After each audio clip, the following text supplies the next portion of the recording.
because of the wind and where we are, we're probably really exposed because the Atlantic's just over there. So we get buffeted with a lot of wind. A lot of wind damage, a lot of plants suffer, a lot of them get bacterial infections because the leaves get ripped. So again, by spraying the EM, we seem to be supporting the plants to heal quicker. And what seems to balance itself out. And what I like about, you're not relying on greenhouses here, are you? No. It's really important to understand more that. the ornamental side. This is to prolong our season with edible flowers, to obviously for the pub and everything else. Herbs. At the minute we've got tomatoes, but that's purely to supply the shop. The pub won't take the tomatoes, so we're going to sell them in the shop. And cucumbers. And cucumbers. But the bar is taking the cucumbers to make cocktails, and they do fancy stuff down there all the time.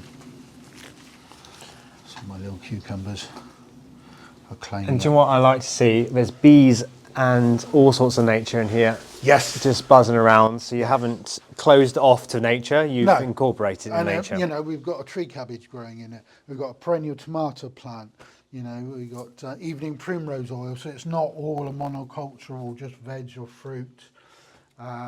You've got mallow, which are edible flowers. Gone over, that's chard. Yep. We're just letting it fly, and it was self-seed again. Yep. Cavalier Nero.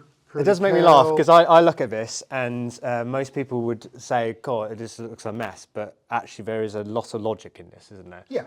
But basically, because this will bring in insects, a lot of these plants and pollinators will come in because there is a diversity.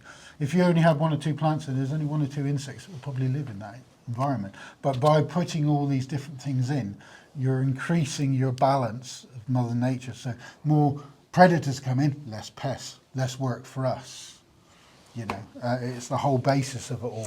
I'm going to be, I'm going to go and have a little taste of one. Yeah, we just put pesticide on the tomatoes, so, no, I'm joking.